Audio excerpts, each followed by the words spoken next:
এই শীতে বানিয়ে নিন অসম্ভব স্বাদের মিষ্টি কুমড়ো পিঠার রেসিপি। নমস্কার, আমি অসীমা। আমার আবার একটি নতুন রেসিপিতে আপনাদের সবাইকে স্বাগত জানাই। আমার আজকের রেসিপিটি আপনাদের আশা করছি ভীষণই ভালো লাগবে। রেসিপিটি শেষ পর্যন্ত দেখবার অনুরোধ রইল। আর রেসিপিটি যদি আপনি ফেসবুক পেজ থেকে দেখে থাকেন তাহলে আমার পেজটিকে ফলো করে নেবেন। যদি ইউটিউব চ্যানেল থেকে দেখে থাকেন তাহলে আমার চ্যানেলটিকে সাবস্ক্রাইব করে নিয়ে আমার পাশে থাকবেন। চলুন তাহলে এই মিষ্টি কুমড়ো রেসিপিটা ঝটপট দেখে নেওয়া যাক। এই রেসিপিটি বানানোর জন্য গ্যাসের ওভেনে একটা কড়াই বসিয়ে দিয়েছি। গ্যাসটা হাই করেই রেখেছি। দিয়ে দিলাম ১ বাটি দুধ, খুব সামান্য দিয়েছি লবণ, আর দিচ্ছি সামান্য একটু ফুড কালার। ফুড কালারটা সম্পূর্ণ অপশনাল, তবে এই মিষ্টি কুমড়োটা দেখতে ভালো লাগার জন্য আমি এই কালারটা ব্যবহার করেছি। দুধটা এখানে আমার আগে থেকেই ফুটিয়ে নেওয়া ছিল, তাই খুব বেশি ফুটিয়ে নেওয়ার দরকার নেই।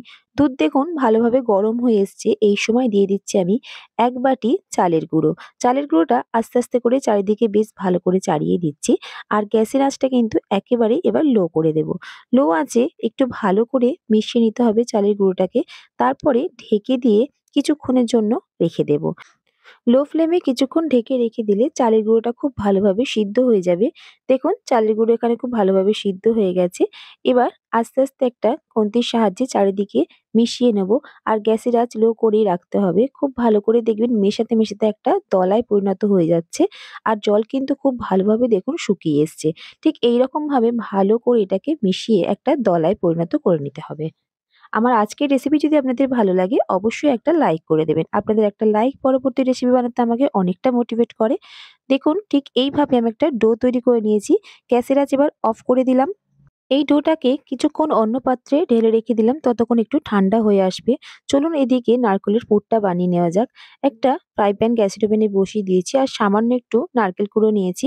সামান্য একটু খেজুরের গুঁড়ো দিয়ে দিয়েছি। খুব ভালো করে দেখুন এটাকে পাক করে নেব। গ্যাসের আঁচটা কিন্তু মিডিয়াম করে ভালো করে দেখুন পাক করে নিয়েছি। ব্যাস এর থেকে বেশি খুব বেশি পাক করার দরকার নেই। এবার আগে থেকে যে আমি ডোটা তৈরি করে রেখেছিলাম দেখুন অনেকটাই ঠান্ডা হয়ে এসছে। তবে খুব ঠান্ডা করে নিলে কিন্তু এটা মাখা যাবে না। একটু গরম থাকা অবস্থাতেই মেখে নিতে হবে। খুব ভালো করে এটাকে মেখে নিচ্ছি। আবারও হাতে করে বেশ ভালো করে ঠেসে ঠেসে মেখে নিতে হবে। দেখুন খুব ভালো করে ঠেসা হয়ে গেছে। এবার এ থেকে সামান্য একটু ডো হাতে করে নিয়ে নিলাম। ২ হাতে একটু গোল পাকিয়ে নিচ্ছি। তারপরে একটা বাটির মতন শেপ আমি তৈরি করে নেব। এর মধ্যে দিয়ে দিচ্ছি আগে থেকে তৈরি করে রাখা নারকোলের পুর।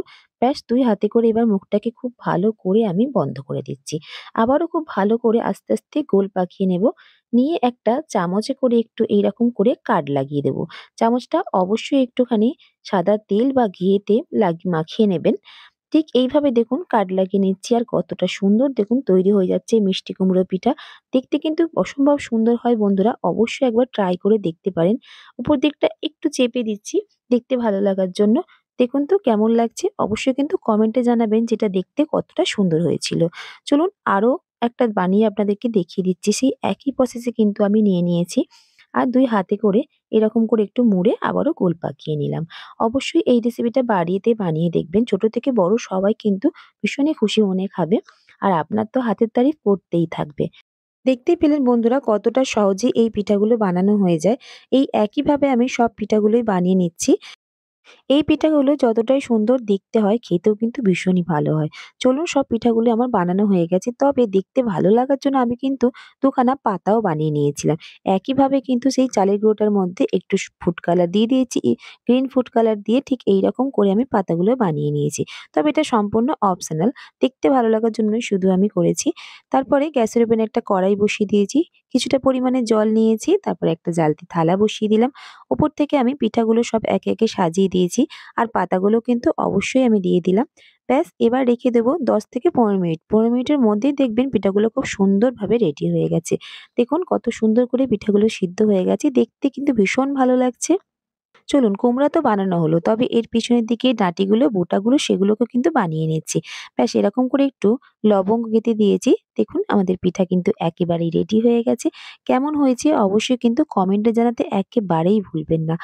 আর এই শীতে যদি গরম গরম এইরকম ধোঁয়া ওঠা পিঠে থাকে তাহলে তার কোনো কথাই নেই।